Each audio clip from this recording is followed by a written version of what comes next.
Bora lá, gente. Nós estamos dando continuidade à nossa série Anti-Trends. Lidando com a questão do quebra do paradigma, da realidade do que é o discipulado. Olhando para as Escrituras acerca do que é isso. Eu costumo dizer que todo lugar que você for no meio evangélico, cristão, você vai ouvir a palavra discipulado e ela vai ter uma conotação diferente. Em alguns lugares quer dizer uma coisa bem rígida, que você tem que pedir para o seu discipulador para você poder ir em algum lugar.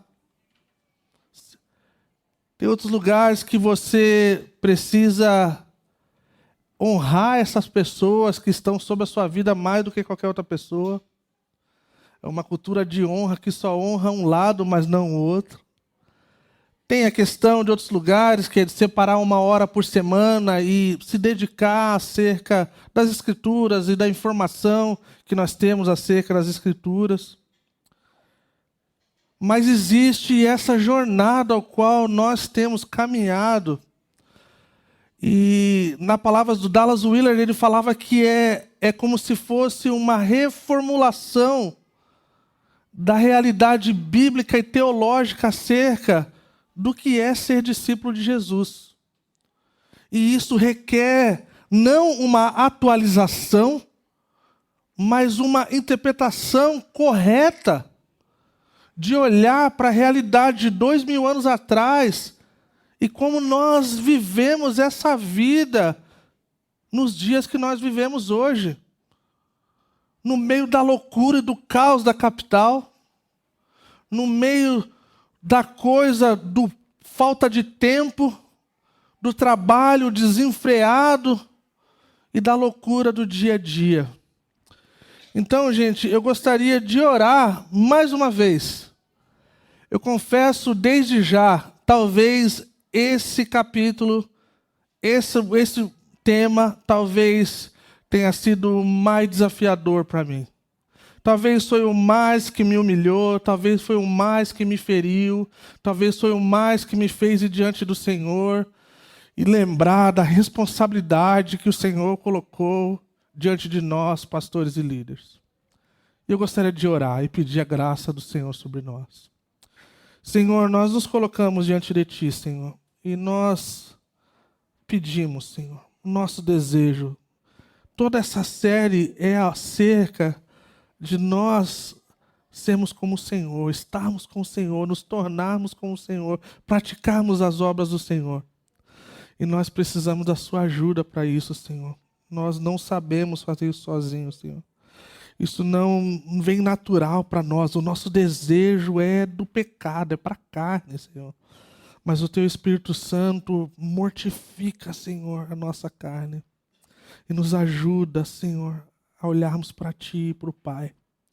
E aí então os nossos corações, eles são recalibrados, então as nossas afeições, elas são direcionadas para o norte, que é o Senhor. E pedimos então, Senhor, a sua ajuda, Senhor, para a glória do Teu santo nome, Senhor. Em nome de Jesus. Amém. Então a gente começa falando de alguém que foi muito importante para a história intelectual, do Ocidente. A gente vê esse camarada, Immanuel Kant, o qual muitos de nós estudamos na escola, ou vemos na TV, ou vemos questões ligadas à questão ideológica, seja ela qual for. A gente sempre vai ver o nome de Kant de alguma forma. E a gente vê essa influência dele, que abordou questões extremamente importantes, Deu as suas respostas que agradaram a muitos, mas as suas respostas não foram muito boas em muitas coisas. É claro que, como todos nós temos coisas que nós acertamos e tem coisas que nós erramos, mas assim, para as pessoas que têm uma influência sobre as pessoas do mundo, a gente vê o quão benéfico e quão maléfico essas coisas se tornam, É engraçado que o Bill Hall, ele descreve Immanuel Kant como um homem baixinho, careca e numa vida monótona, né? Então ele tinha essa vida diferente aí. E aí então a gente vê muitos pensamentos, né, que vêm através dessa realidade, né? Ele foi esse que desenvolveu, né, para lidar essa questão com a vida, de dar sentido. Ele fala que a crença religiosa ela é subjetiva.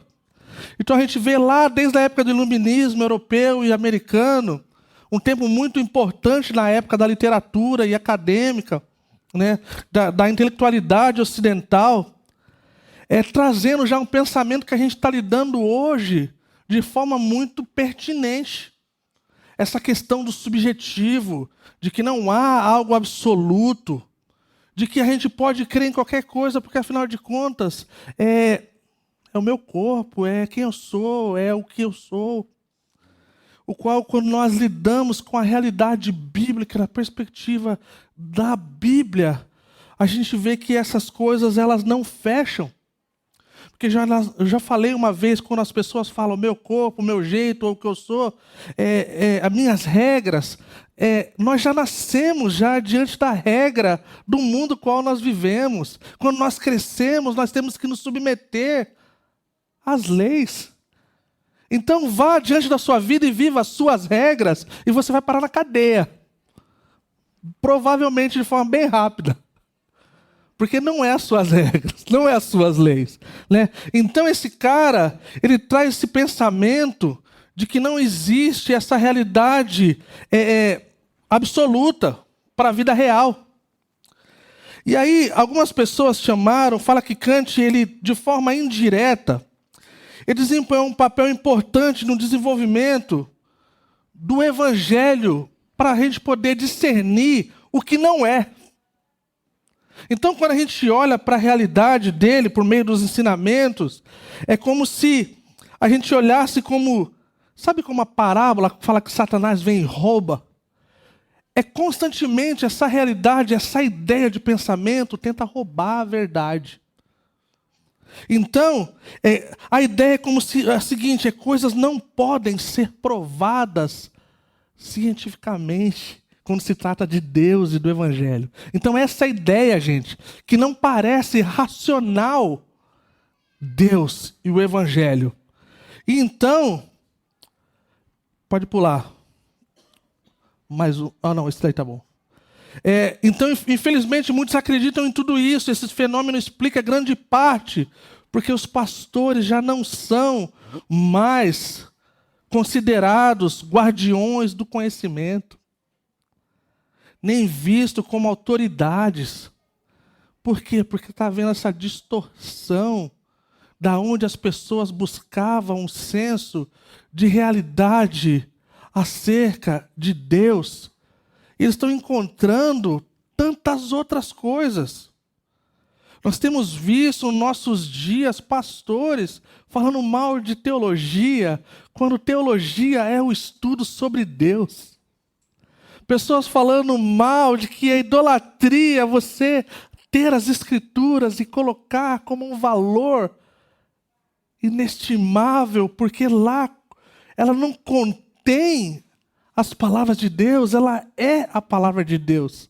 E quando nós então olhamos para ela como contendo algumas palavras, a gente entra nesse enredo da subjetividade. Então a gente já não pode mais afirmar as coisas que são. E aí então a gente entra nessa realidade do qual o tema de hoje, os pastores, né, que eram essas pessoas... Muito obrigado, Rafa.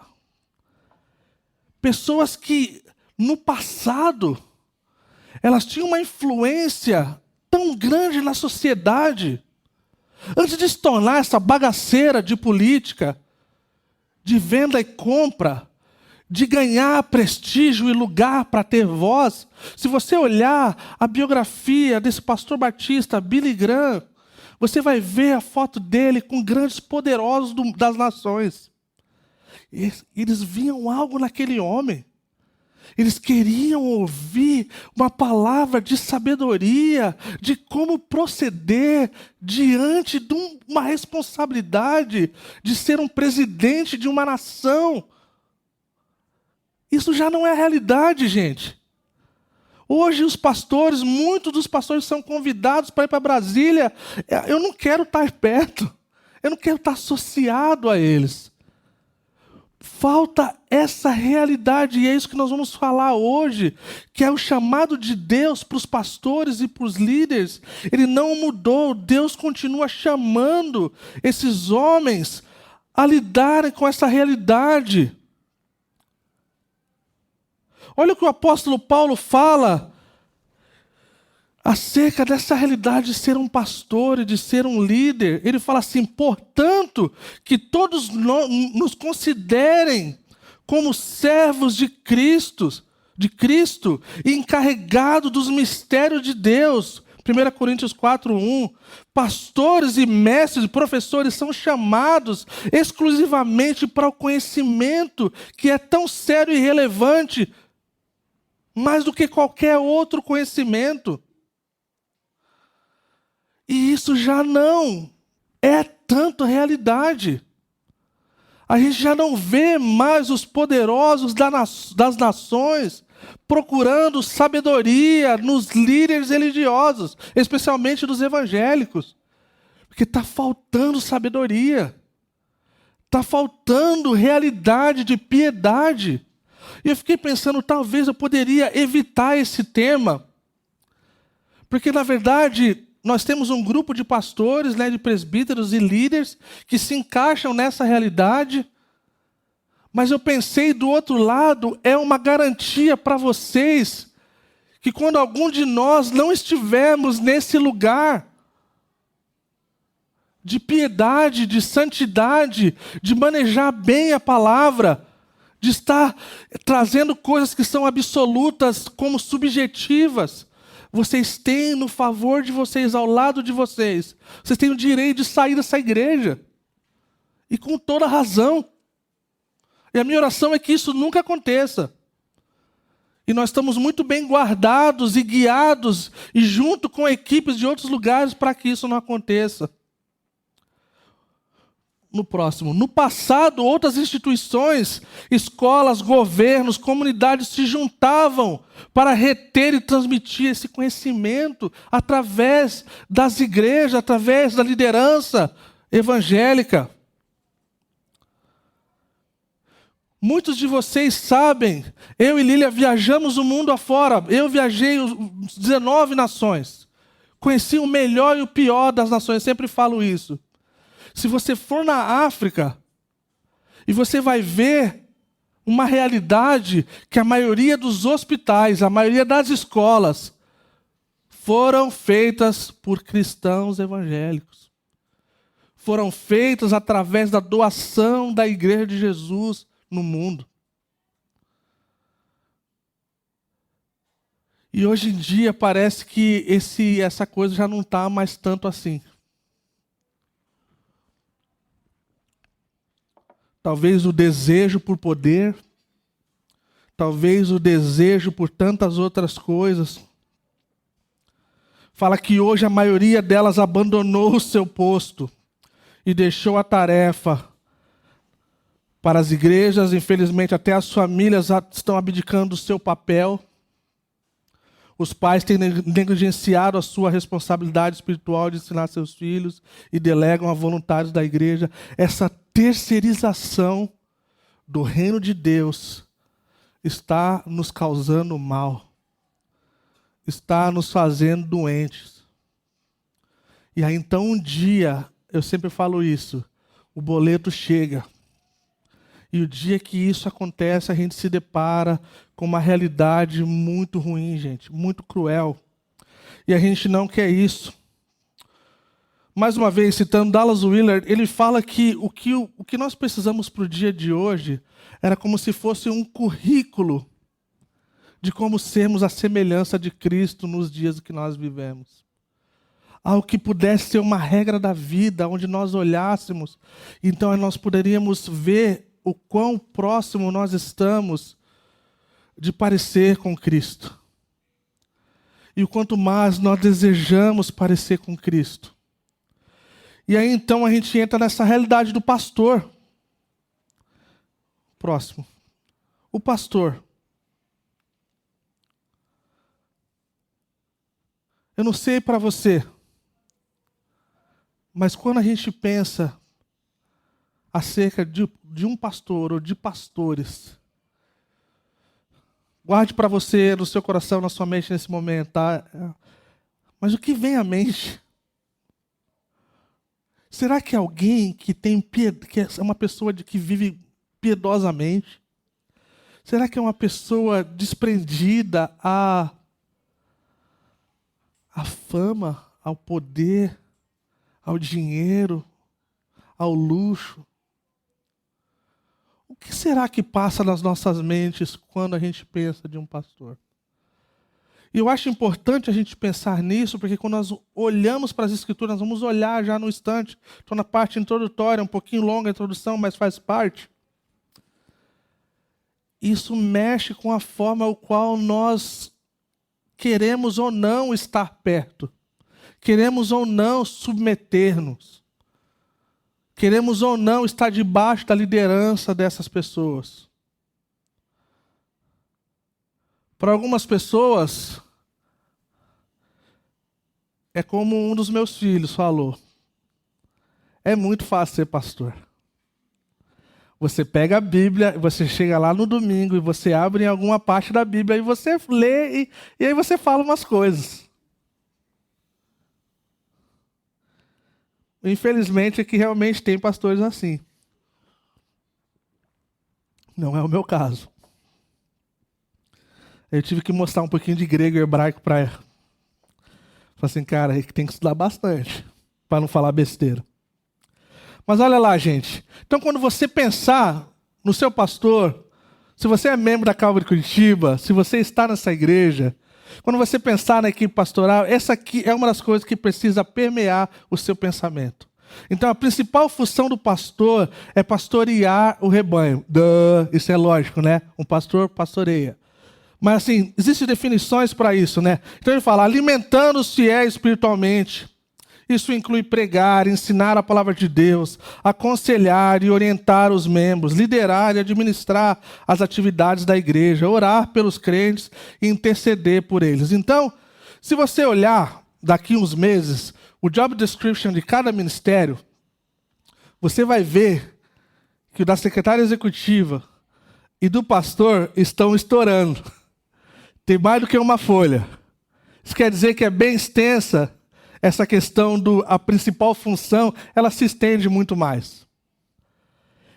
Não tem horário comercial para pastor, tá? Pastor não trabalha das 8 às 5, gente. Tá? E assim vai. Olha o que a palavra de Deus fala acerca do pastor. Nós estamos falando da perspectiva bíblica acerca do pastor. Olha lá, 1 Pedro capítulo 5, versículo de 2 a 4, fala assim, o apóstolo Pedro, diante do sofrimento da igreja, no tempo onde Nero estava arrebentando com a igreja estava dispersa, ele escreve essa carta em dias de sofrimento e luta. Ele está escrevendo, olha que interessante, no meio do sofrimento, gente. Pastoreiem o rebanho de Deus que está aos seus cuidados. Olhem por ele, não por obrigação, mas de livre vontade, como Deus quer. Não façam isso por ganância, mas com desejo de servir. Não hajam como dominadores dos que lhe foram confiados, mas como exemplos para o rebanho. Quando se manifestar o Supremo Pastor, vocês receberão a imperecível coroa da glória. Vocês vão receber a recompensa do que o Senhor falou que seria a salvação, que está guardada nos céus, que o ladrão não rouba, o ferrugem não corrói. É isso que Pedro está falando, gente, lá no primeiro capítulo, da esperança viva que nós temos em Cristo. Mas olha o que ele fala dos pastores. Não por obrigação, nem por ganância, mas com desejo de servir. Não hajam como dominadores daqueles que lhe foram confiados, mas um exemplo para todos. E uma das coisas que eu tenho orgulho da Calvary Curitiba é que a nossa história, ela foi criada através dessa realidade. Nós fomos feitos como Calvary Curitiba com o exemplo do nosso fundador, que foi visto muitas vezes no período de intervalo de um culto ao outro. Eles tinham 3 a 5 cultos no domingo, para conseguir conter todas as pessoas daquela época. E de tempo em tempo, no intervalo de um culto para o outro, normalmente os líderes estavam procurando onde estava o pastor para começar o próximo culto e achavam ele no banheiro limpando algum vaso que estava entupido. Então, um dos sinais para nós, como Calvary Curitiba, se alguém está pronto para ser pastor, não é se ele ensina bem, é se ele está seguindo o exemplo de serviço, de estar se dando pelos outros. Que é alguém que não é orgulhoso. É alguém que não acha que sabe tudo. Então esse é o coração do pastor. E a ideia é como se fosse uma sombra daquele que viria, o supremo pastor, o qual então fala que a gente vai receber essa coroa da glória. Então, quando nós falamos do discipulado, nós estamos falando de sermos imitadores de Cristo. E você pode olhar essas qualidades, adjetivos aqui usados, e você pode ser contra Jesus, você pode nem acreditar nele. Mas você nunca vai ver Jesus, nesse tempo narrado nas Escrituras, sendo algo parecido ao contrário disso. Todos os grandes líderes e intelectuais e sábios que já viveram, se deparavam com Jesus, ele fala assim, cara, não tenho o que falar desse negócio. Eu não acredito nele como Senhor e Salvador, mas ele é diferente. Os muçulmanos falam que ele é o profeta. Aquele que fazia o bem. Gandhi falava que ele era aquele que vivia o sermão do monte. Que era como se fosse a versão pocket do evangelho geral. E olha que interessante que essa realidade não é uma coisa somente de 2000 anos atrás ou uma coisa contemporânea. O próximo, Jeremias 3,15 fala, nos tempos antigos, no Antigo Testamento, o profeta Jeremias, o Senhor falando.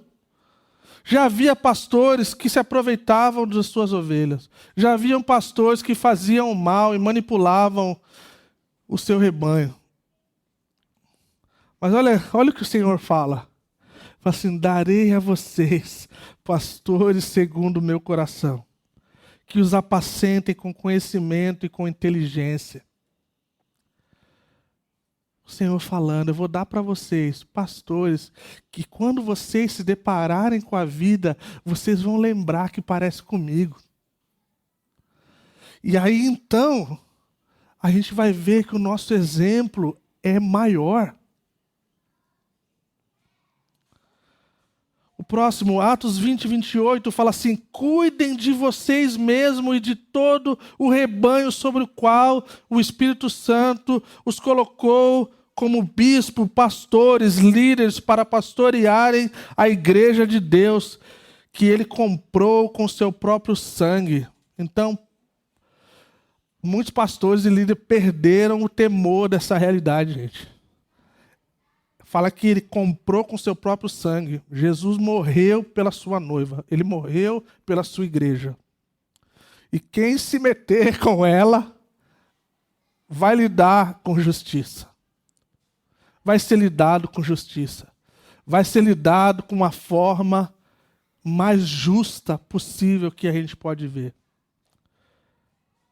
É como se nós, pais, temos as nossas filhas e que nós não sabemos nem como reagir só de pensar se alguém fizesse mal para elas. Só que a gente tem um supremo Pai que sabe o que fazer, que sabe como julgar, que sabe como fazer justiça. E a Bíblia fala que nada passa batido aos olhos do Senhor. E isso aqui gera um santo temor. Então, a gente começa a caminhar nessa transição de podermos entender o papel dos pastores e dos líderes. Talvez um dos versos mais chave acerca do Novo Testamento, acerca da realidade dos ministérios. E é um texto usado como base para qualquer coisa que a gente venha fazer na igreja. Efésios 4, 11, 12 é um texto muito famoso. Fala assim: assim o próprio Cristo deu os apóstolos, os profetas, os evangelistas, os pastores e mestres. Olha para quê? Para uso próprio, para ganância, para o luxo, para manipular, para fazer o mal. Não, gente. Olha para que é. Para equiparem ou aperfeiçoarem o seu povo para as obras do ministério. Para que o corpo de Cristo fosse edificado. Então, essa é a realidade de que Deus nos coloca como pessoas responsáveis de alguma forma na capacitação dos santos, para que cada um possa servir e viver de uma forma como cada parte do membro do corpo, em harmonia, se juntando como corpo, qual Cristo é a cabeça, e vivendo para a glória dele. Esse é o papel.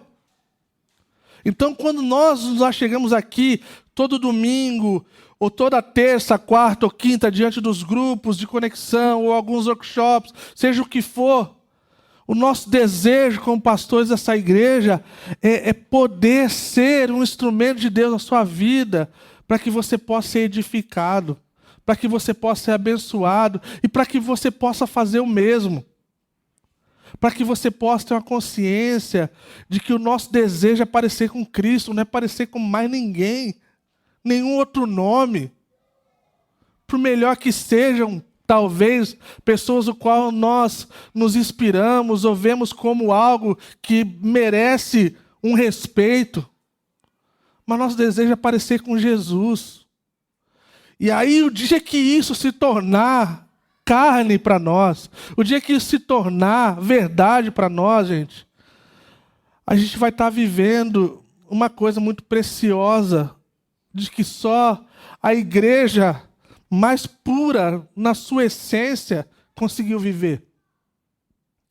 A gente vai ver que o trabalho ele é importante, mas a partir do momento que ele se torna um Deus para a gente, ele já não está servindo o que deveria servir, como uma ferramenta. Assim é o dinheiro, assim é todas as outras coisas. Então, quando nós já não temos amor pela comunidade, nós não temos o desejo de estar com os irmãos e com as irmãs, quando nós não temos o desejo de servir o Senhor, talvez a gente precisa fazer uma avaliação, um check-up do nosso coração. Porque alguém que tem Cristo como Senhor, ele precisa parecer com o seu Senhor. E alguns de nós, a gente consegue pensar um pouco disso, é quando nós falamos assim: nossa, fulano é a cara do pai, fulano é a cara da mãe, ou fulano parece, do jeito que fala parece fulano, parece Beltrano. E alguns de nós carregamos isso do bom e do ruim. Né? Tem coisas que nós odiamos se parecer com pessoas acerca dos nossos pais, que talvez se trata de pecado ou coisa do tipo. Mas, no geral, eu estou falando da beleza da coisa, gente. É muito precioso saber, tipo assim, caramba, fulano parece com Beltrano, essa pessoa fez bem. Essa pessoa estava acostumada a fazer bem. Então, gente, Então, uma das razões o qual nós temos a oportunidade, como liderança e como pastores, é de termos o microfone na mão, dominicalmente. É uma boa oportunidade. Próximo. Dr. Martin Lloyd Jones, ele falava que a pregação é a atividade mais incrível e mais emocionante em que alguém pode se envolver, por causa de tudo que ela reserva para todos nós, no presente e por causa das gloriosas possibilidades infinitas em um futuro eterno. Eu amo isso, gente. É uma coisa que eu tenho paixão.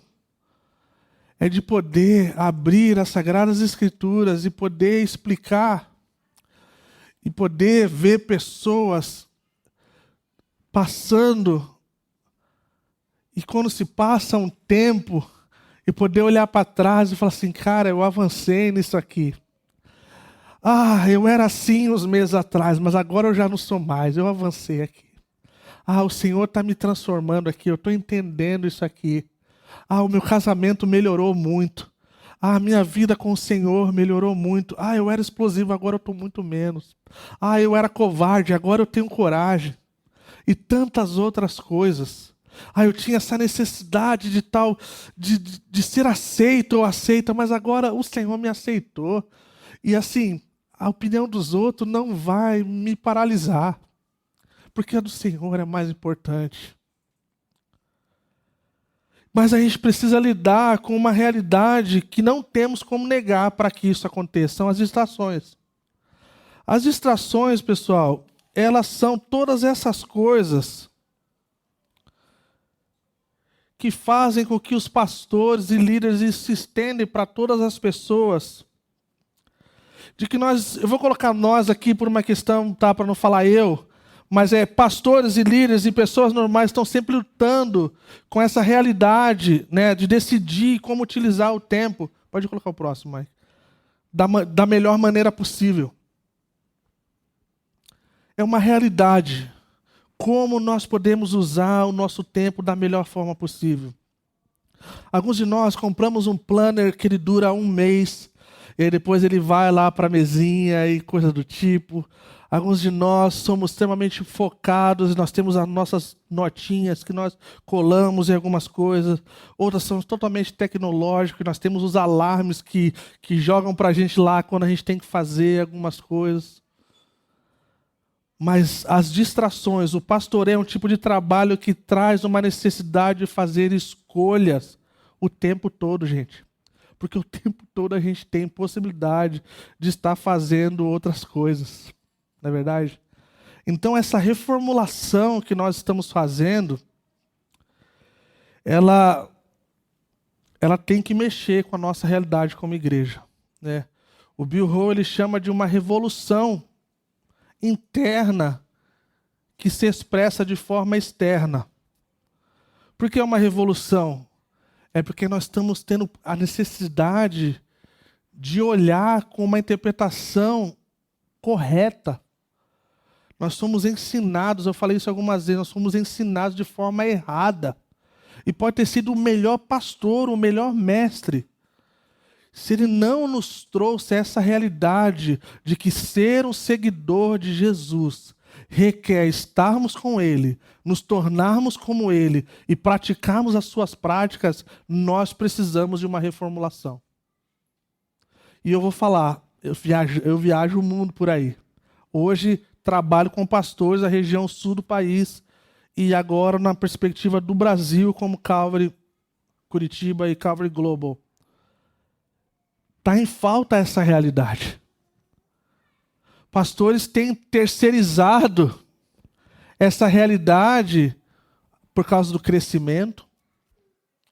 Outros pastores, de forma muito medíocre, levam essa realidade como algo que não é necessário. Então eles são pastores de igrejinhas de 10, 15, 20 pessoas, o qual deveria ser uma igreja de centenas de pessoas, mas não quer dar o trabalho de lidar com a vida diária da igreja.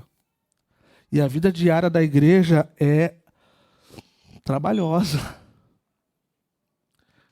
Alguém me perguntou um tempo atrás, falou assim, Cacá, quanto tempo assim você gasta de aconselhamento semanalmente? E eu falei assim, cara, isso varia. Mas assim, depende do assunto, 1 hora é mais que o suficiente para te deixar uns bons dias aí cansado. Muitas vezes o horário diferente, muitas vezes pode ser de 1, 2 a 10, varia. Mas uma coisa é estar disponível como alguém que essa igreja pode vir a qualquer momento. E se nós, por acaso, não pudermos, naquela hora ou naquele tempo, a gente vai falar que a gente não pode. Então, até uso como um pretexto aqui para poder dizer que vocês não precisam agir como você não pode entrar em contato conosco, porque nós temos crianças e nós temos prioridades, tá? Nós temos crianças, sim, nós temos prioridades, sim, mas parte da nossa prioridade é pastorear o rebanho de Deus. Então, isso vem de você também. E a gente, então, vai poder te guiar. Normalmente, eu tenho lidado dessa forma. Eu falo, me dá 2 opções e a gente faz acontecer uma delas. E assim, então, ninguém da Calvary Curitiba vai poder ficar chorando, falando que ninguém liga para mim. Eu tentei falar com o pastor e o pastor... Cara, a gente está em uma equipe aí de 5 pessoas, pessoal. Tem pessoa para você escolher que gosto, que tipo de voz, que tipo de abordagem, que tipo de coisa é diferente. Tá? Mas olha que interessante, o próximo fala assim, que nós precisamos de uma imagem daquilo que queremos realizar, algo claro, como um antídoto para a distração. Um pastor disse que para ele é como se fosse um mantra dizer, eu sou um pastor que faz discípulos, que fazem outros discípulos. Então ele é lembrado disso toda hora, em todo tempo. Ele coloca no seu celular para despertar. Ele coloca na frente do seu espelho toda vez que ele acorda de manhã, está lá. Ele coloca na geladeira e ele fala assim, essa é a realidade. E alguém disse, gente, e é importante para que a gente saiba, uma das formas de a gente ter um entendimento correto do que é o discipulado de Jesus, essa questão do aprendizado de Jesus, é que sabe quando nós temos sucesso acerca disso? Não é quando a igreja está abarrotada, estourando e coisa do tipo, ou quando a gente está super bem financeiramente, que a gente tem para fazer um monte de coisa do tipo. A gente tem usado o termo agora, 3ª, 4ª geração. O que é 3ª, 4ª geração? É quando as pessoas que eu estou discipulando estão discipulando outras pessoas, e essas pessoas estão discipulando outras pessoas. Isso quer dizer que nós estamos acertando e tendo sucesso. Então, por que eu estou falando essas coisas para vocês? Nós estamos nesse momento, nesses últimos 3 anos, de formatação dessa coisa. Como se fosse um currículo de como se tornar a imagem e semelhança de Cristo. Então, nós estamos trabalhando fortemente, respondendo algumas perguntas de como nós lidamos com a realidade das pessoas que estão... parte da nossa declaração de missão, a Calvary Curitiba existe para conectar os desconectados a uma vida centrada em Cristo. Então, como nós podemos ter um discipulado, algo que responda à realidade de quem está chegando à igreja agora, como desconectado ou descrente, e poder guiar essa pessoa até um lugar de maturidade, onde ela se torna membro da igreja, depois ela serve na igreja. Então, tem essa questão de amadurecer na fé e não ser algo que a gente fique estagnado, que não seja algo que a gente esteja em platô na vida cristã. E a gente está trabalhando nisso, nós estamos muito perto de chegar no lugar onde nós desejamos na questão de sistemas e processos. Nós estamos trabalhando em cima do caminho do discípulo, que é de poder direcionar as pessoas que estão chegando a esses lugares de conhecimento das Escrituras. Nós estamos trabalhando no caminho de liderança. Cara, a pessoa tem um chamado, a vocação para ser um líder. Como essa pessoa vai ser guiada e treinada para chegar nesse lugar? E, gente, a gente está começando a tocar na superfície, gente. Mas a gente está muito feliz com o resultado que a gente está começando a ver, simplesmente de ver algo acontecer.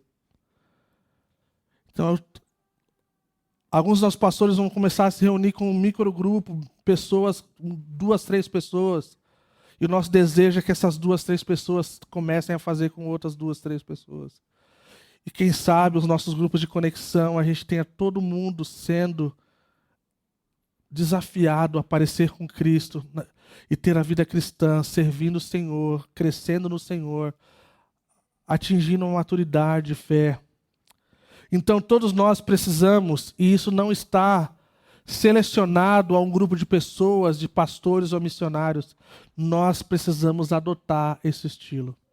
E por muito tempo, gente, eu sinto o meu coração partido de eu tenho que ser a pessoa de dar a notícia para nós que, de alguma forma, a nossa vida é cristã, se nós já estamos na vida cristã há 10, 15, 20 anos e a gente não conseguiu fazer discípulos de Jesus Cristo.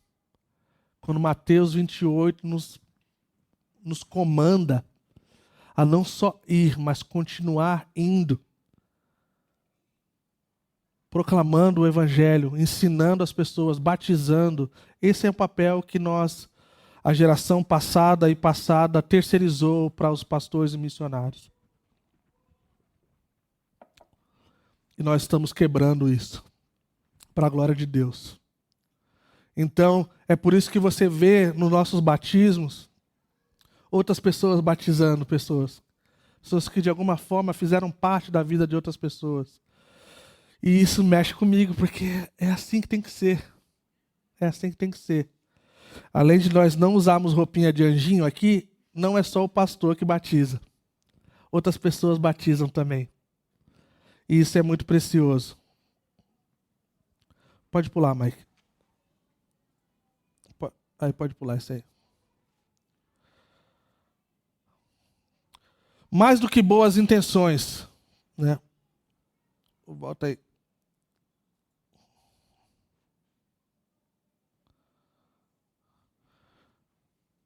Opa, aí, meu brother. O nosso desejo de fazer discípulo é muito semelhante ao de estar em forma. Eu bem sei. De nos alimentarmos bem, de dormir bastante e de desenvolver uma agenda menos estressante.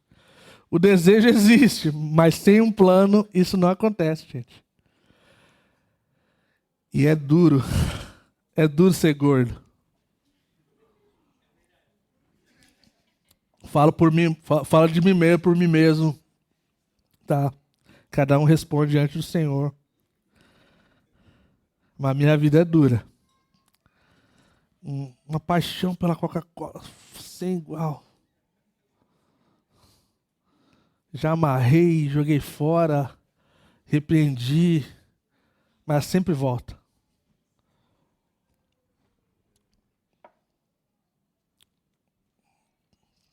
Vamos lá, pessoal, por fim. O DNA de um pastor, ou de um líder, ou de uma pessoa que tem essa questão de discipular pessoas, de cuidar de pessoas, de ensinar pessoas, de viver a vida com pessoas. O DNA do discipulado é implantado pelo Espírito Santo e desenvolvido através da leitura das Escrituras. É ainda alimentado pela influência daquele que nos ensinam.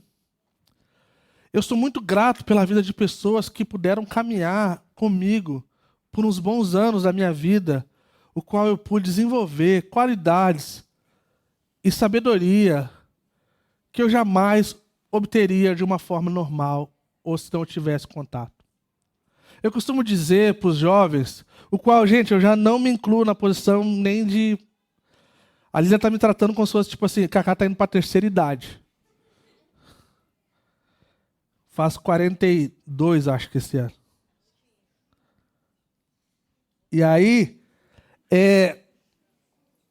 eu costumo dizer para a galera mais jovem que uma das coisas que eu sempre apreciei, e até mesmo nessa fase que eu estou agora, indo para a terceira idade, que eu quero ter mais um filho, mas já não tem mais pique, aí é estar com pessoas vividas, gente.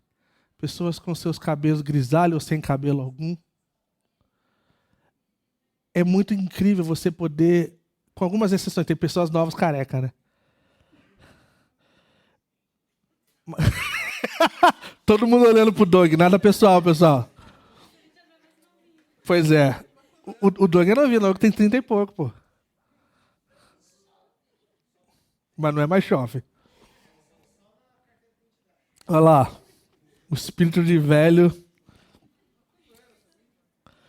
Gente, existe algo precioso acerca da vida quando nós sentamos com pessoas que viveram a vida muito bem.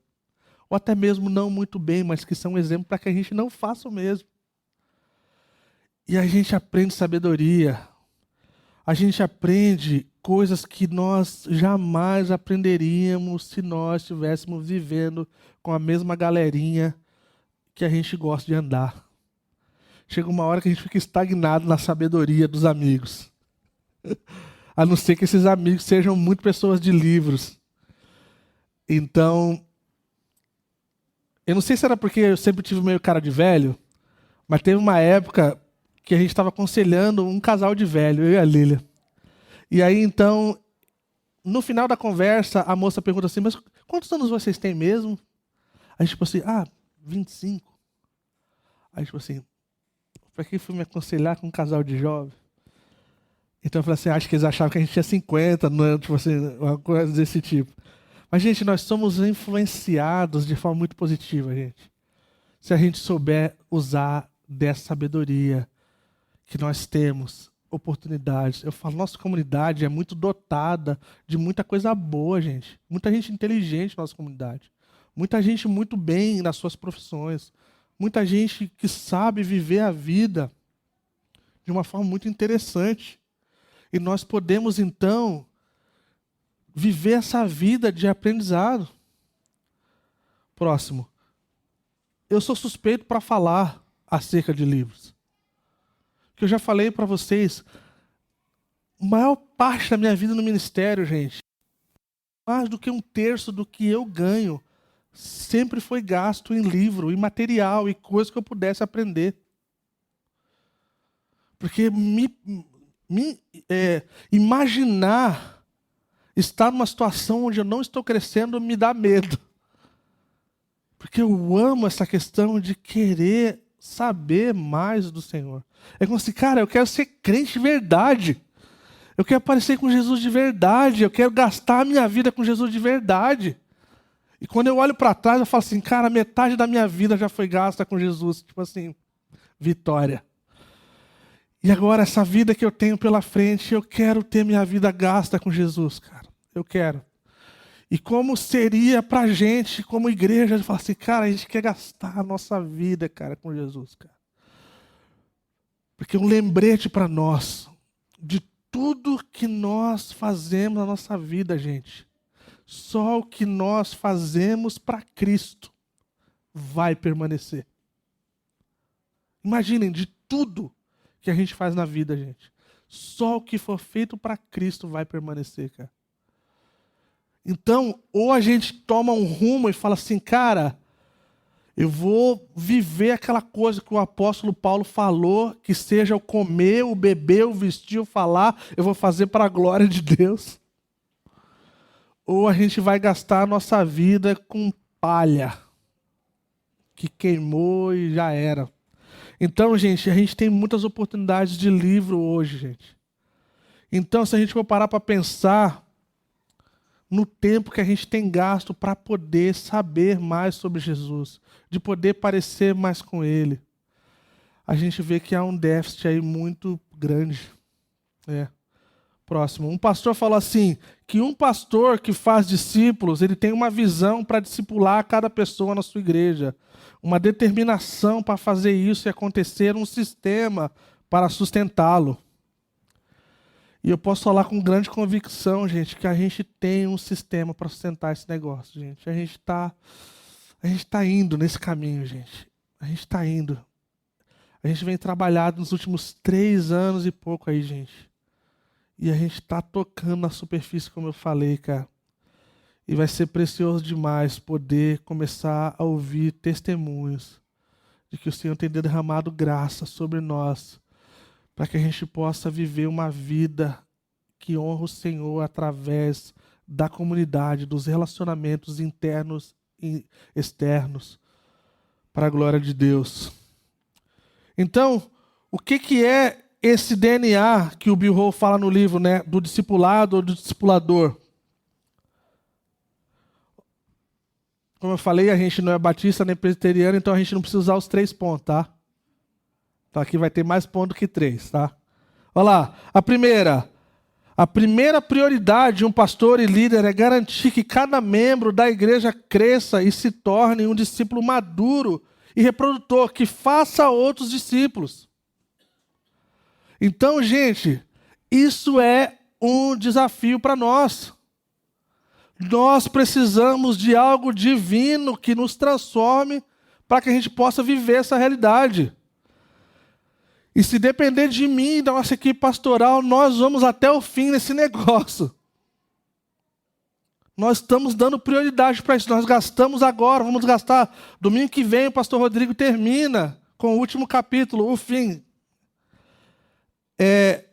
8 domingos gastamos nessa questão, dessa realidade, mas tudo que está acontecendo ao redor do que você talvez nem imagine, da Calvary Curitiba, está sendo permeado por essa realidade de sermos discípulos que fazemos discípulos que fazem discípulos. O segundo é que cada pessoa chamada à salvação é chamada para o discipulado, é chamada para viver essa realidade. Então não tem como sermos salvos e não dizer sim para Jesus, para o convite de seguir Jesus e de negar a nós mesmos e carregarmos a nossa cruz. Não há essa realidade. Se nós estamos vivendo dessa forma, nós estamos vivendo no engano. Terceiro, o Evangelho espera que todos os discípulos façam outros discípulos. Não importa se você é introvertido, extrovertido, fala muito, fala pouco. O que importa é se Cristo é o teu Senhor. Se Cristo é o seu Salvador. Se Cristo é aquele que é tudo para você. Você vai ter alguma coisa que parece com Ele. E as pessoas falam assim, cara, aquela pessoa, ela é diferente. Ela age com uma bondade diferente. Ela age com um carinho diferente. Essa pessoa, ela... E a gente já ouviu essas histórias, gente. Pessoas que foram abraçadas durante o culto e foi como se Deus estivesse abraçando ela. Foi pessoas que receberam uma palavra de encorajamento, uma mensagem celular. E falaram assim, cara, o Senhor falou comigo naquele dia. E tantas outras coisas. Então, o que importa é o quanto nós parecemos com Cristo. Isso é o que mais importa. Porque isso é o que vai reverberar de alguma forma, seja onde for que a gente estiver. Né?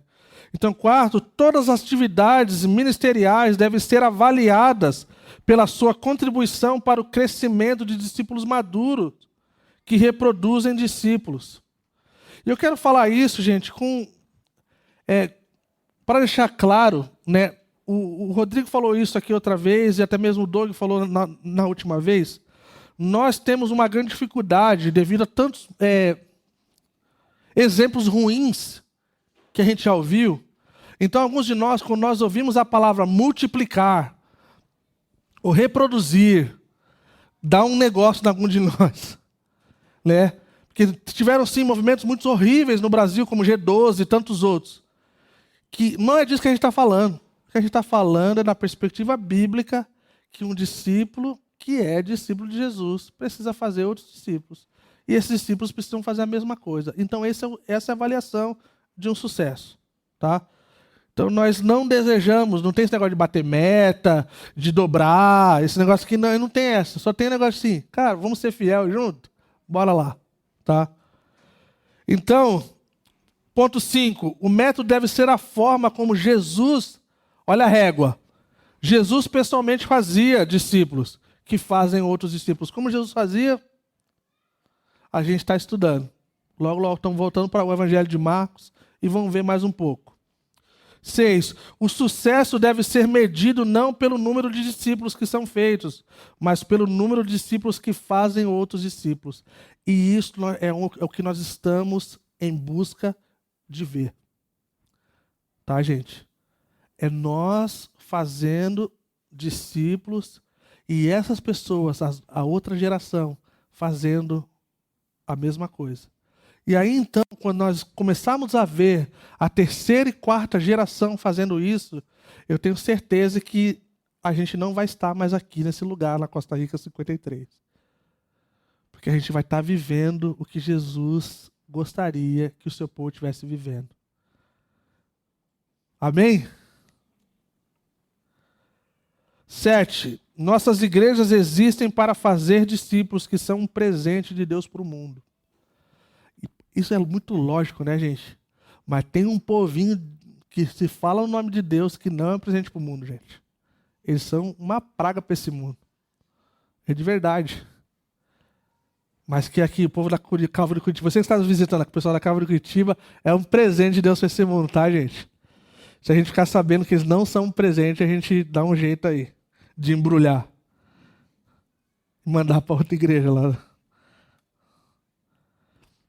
8. O objetivo final de fazer discípulos é uma revolução mundial, gente. É isso que aconteceu. É isso que aconteceu quando um povo se reunia para viver para a glória de Cristo. O livro de Atos usa o termo, né? Balançaram o mundo, sacudiram o mundo, colocaram o mundo de cabeça para baixo. Aí os sinônimos, tem a versão da quebrada.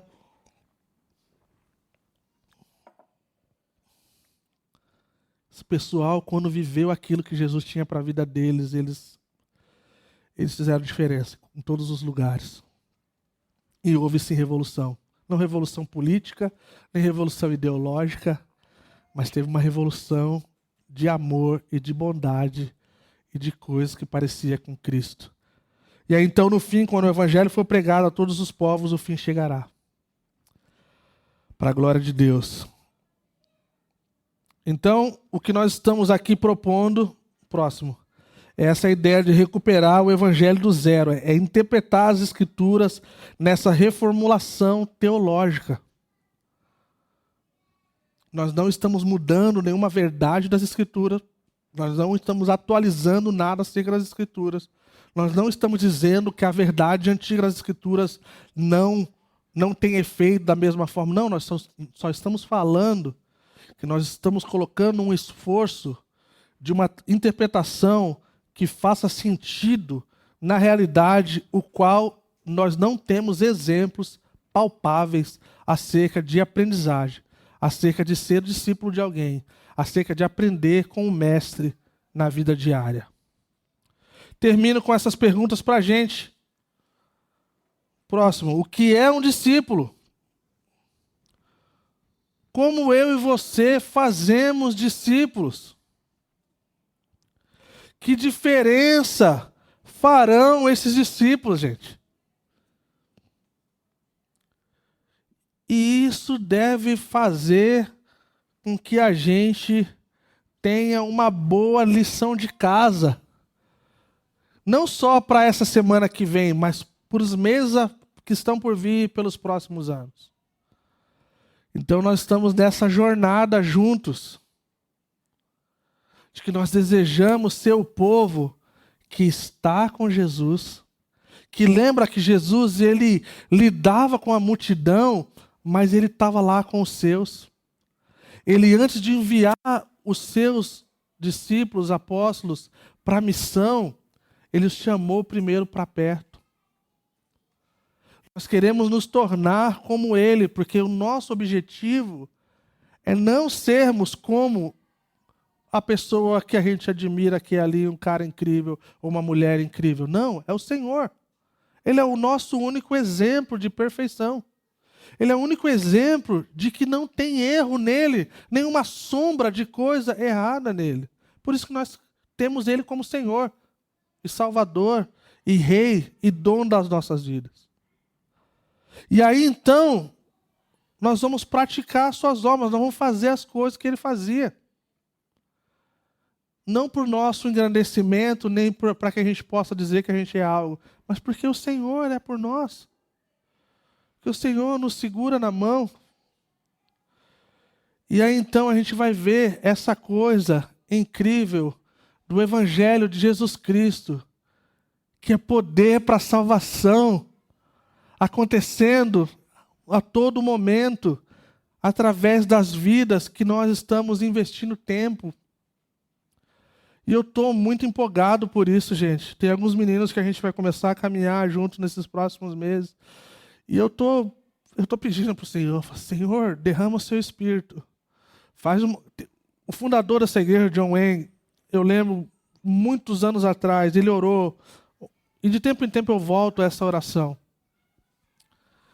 E eu lembro que ele orava e eu peguei aquela frase, e era a frase que de tempo em tempo eu volto, ele falava assim, Senhor, faz uma obra que só o Senhor pode fazer, que o Senhor possa mover no nosso meio como algo que só o Senhor pode fazer e nenhum homem possa reproduzir. Porque se o Senhor fizer isso, Senhor, vai ser a obra do Senhor. Então, gente, nós estamos encerrando no próximo domingo essa série, mas esse tema vai ficar cansativo. E eu estou ok com isso. E eu só espero que esteja cansativo o suficiente que faça com que a gente possa agir de alguma forma. E as últimas palavras, antes da gente orar, eu gostaria de que a gente meditasse em algumas coisas. Para a maioria de nós que fazemos parte do grupo de conexão, nós vamos ter algumas perguntas que nós vamos lidar, tá? Mas, gente, por que será que a gente aceitou a vida diferente de que Jesus propôs para a gente? Por que será que a gente se colocou diante de uma coisa assim, que talvez de um conforto, de que já não parte o nosso coração algumas coisas? E aí então a gente olha como está tudo bem quando não deveria estar bem, né? Como falam paz, paz quando não há paz. E o que a gente precisa fazer para que isso mude? Eu amo ver novas pessoas na igreja, porque essas pessoas nos desafiam, gente. Essas pessoas, elas querem Jesus. Porque elas já estão cansadas do mundo que elas estão vivendo. Elas querem algo genuíno. O pai do meu pastor se converteu nos anos 70 e ele era um hippie careca. É importante falar isso. E aí, quando ele se converteu, alguém perguntou para ele assim, cara, como é que é agora esse negócio com Jesus? Ele falou assim, é mais puro que cocaína. Era o único exemplo que ele tinha para dar. Eu só sei do negócio, ele é mais puro que cocaína. Tipo assim, eu não quero nenhuma outra coisa. Ele é melhor do que essa coisa. E eu não sei o que é a nossa cocaína. Mas todos nós temos alguma cocaína, de alguma forma. Alguns de nós chama sexo, alguns de nós chama prazer, alguns de nós chama cobiça, alguns de nós é um monte de coisa. Mas seja qual for a nossa cocaína, Jesus é melhor, é mais puro e mais belo. Amém? E para aqueles que sofreram debaixo da mão de pastores que não representaram Jesus, que não fez bem para a sua vida, quer dizer que o seu maior exemplo é Jesus. E ele nunca te desapontou. E ele nunca te feriu. Ele nunca tentou se aproveitar. Ele nunca te manipulou. E que nessa noite o Senhor possa fazer algo nos nossos corações que só Ele pode fazer. Vamos colocar de pé, vamos orar juntos?